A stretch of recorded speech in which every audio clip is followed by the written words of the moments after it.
In this episode, I'm going to invite you to explore with me what makes a good brand and why it's so important to your business.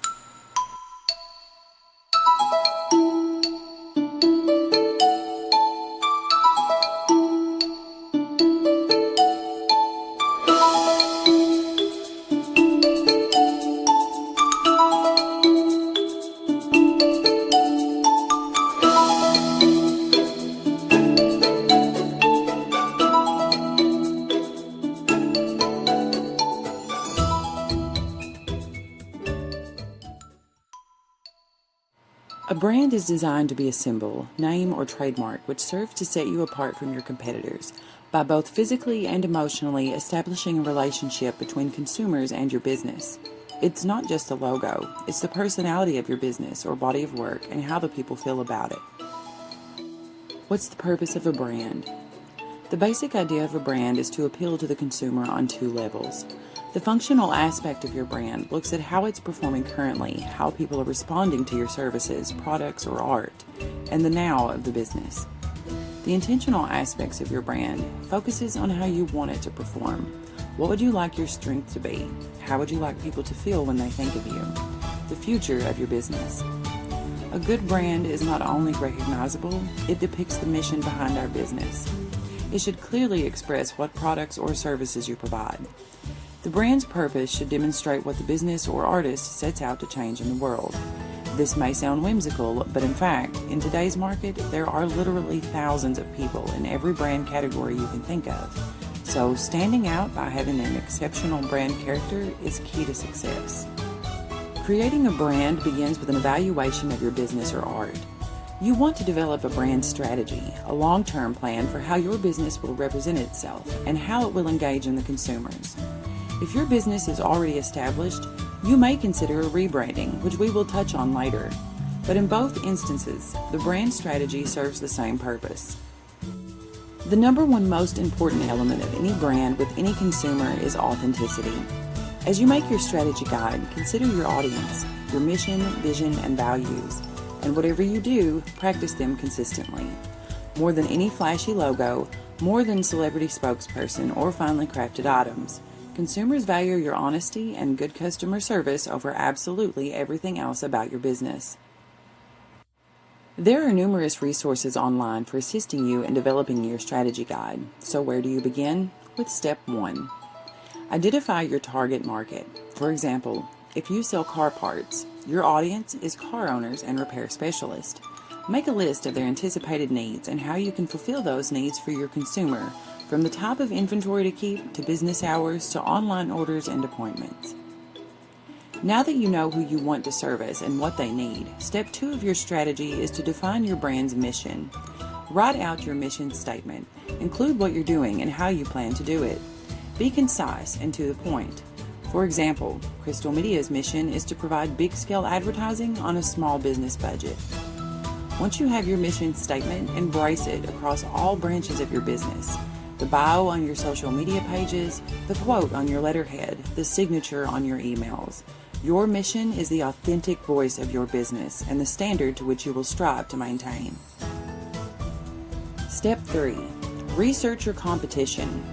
It should be noted that ultimately it is confidence, not competition, that cements your brand as the choice for consumers. Amazon did not grow by calling FedEx names. They grew because they focused on their mission, promised a service, and consistently provided it, along with great customer service and appreciation. With that in mind, be aware of your competitors and what they're doing that makes them stand out. Learn from them, but don't directly steal ideas from them. Take notes, improve, and expand. This is essentially step 4 of the strategy, where you establish your values as a brand. Note the things that make your product and services valuable, beneficial, and unique. At this point, in step 5, you should have on paper or in mind your mission. Know who your audience is and be aware of the values of your business or artistry. These elements encompass the intent and heart of your operations. So now in step 5, you shift your focus to the brand's guidelines, the face of the project, visual elements such as logos, fonts, letterheads, social media content, and your tone. How do you want to be conveyed to your consumers? The name and logo of your business should reflect the function's features. For example, one of the most recognized is the McDonald's logo. The M, of course, is for McDonald's. Red gets us excited, and an increased heart rate can jumpstart an appetite. Yellow is the color of happiness and the most visible color in daylight, so it's easy to see on a crowded roadside at high speed.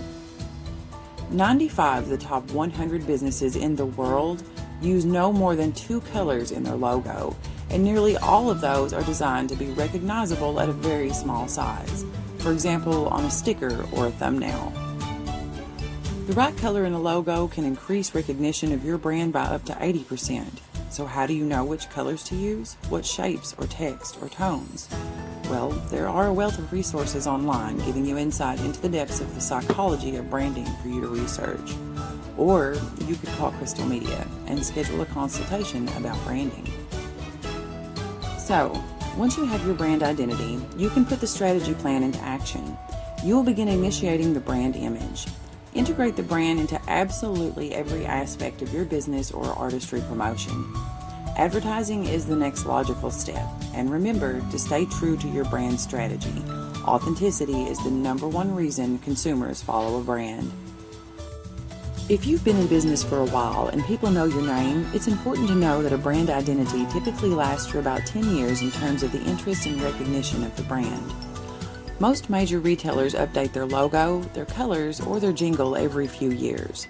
Walmart, more recently, took their name completely off and now represents their empire with a simple 2-color logo. This is referred to as rebranding. The idea is that you're essentially giving your business a public revision. Some good reasons to consider a rebrand: a merger, inconsistency in brand identity in the past, company mission change, or you simply no longer stand out among the others in your brand category. Rebranding is slightly different in approach. You'll still want to make a brand strategy, but there will be a few extra steps in a rebrand. Start by making a launch calendar. When do you want to debut the new brand? Give yourself a reasonable amount of time here for research, plan, beta testing, and for building hype about the new brand. It's great if you can coincide with an anniversary of the business or the artist or another big event, but it's just as acceptable to make the rebranding an event unto itself. Write your brand story. The history of your business, who started it and why. What experience do you have and why are you rebranding? It's possible to get some extra publicity through the rebrand. Make some ads, submit a press release to the local papers, or contact your Chamber of Commerce about the possibility of a ribbon cutting ceremony when the rebrand takes effect. Rebranding is an excellent way to reach new customers, especially if you're not currently online. You need to be online. It's absolutely essential to a successful modern business. Branding should create a compelling, positive, and lasting impression on consumers. The strength of your brand is equal to the strength of your business. Maintaining brand identity. There are a few basic tips for anyone who is responsible for the upkeep of your brand's image. 38% of consumers say they will avoid a business with an unattractive website or incomplete information page. Across all platforms, be sure your photos are clear and good quality.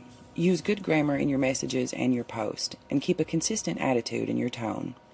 Fill in the blanks. When someone needs your product or service enough to click on your page for info, make sure it's all there for them to find. Fill out your address, phone, and any links to other social media or websites you may have. Include photos of your storefront, inventory, and any upcoming sales or production news. Use the description or bio to repeat your mission statement. It sets the tone to consumers and is a reminder to yourself and your employees what your brand stands for. People will make an assessment about your business within 10 seconds of encountering it, in person, online, or in an ad. It takes 5 to 7 impressions on a consumer to stick in their memory. It takes just 2 to 3 times for a consumer to have a bad experience and decide against your products, services, or business. Why is it so important to appear professional and be sure every aspect of contact between you and the consumer is consistent and representative of your brand? Well, quantity and quality are equally important within the maintenance of your brand. You want to make those 5 to 7 good impressions on the consumer so their interest is piqued. Over 30% of shoppers have a brand in mind when they head out to shop. Be that brand. Stay fresh in their minds. Schedule regular daily posts on your social media platforms. The best day to post is Wednesday. Early morning and lunch are the best times of day to post. Your local ad agency can tell you more.